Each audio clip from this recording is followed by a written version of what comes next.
ফজরের নামাজের জন্য মসজিদের দিকে রওনা হয়, ঘুমকে ত্যাগ করে, বিছানাকে ত্যাগ করে ফজরের নামাজের জন্য যে মসজিদের দিকে রওনা হয়, সে আপনার কতটা কামিয়াবি, এই বিষয়ে একটা হাদিসে পাক বলল। এটা হাদিসে পাক আপনার মিশকাত শরীফ এবং ইবনে মাজাহ শরীফের মধ্যে এসেছে।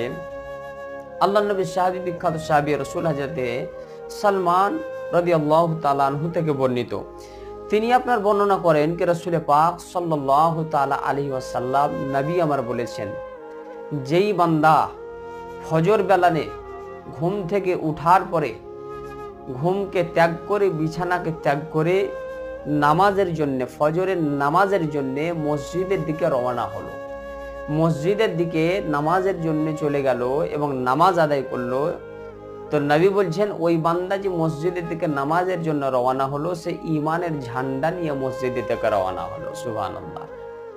আর যেই বান্দা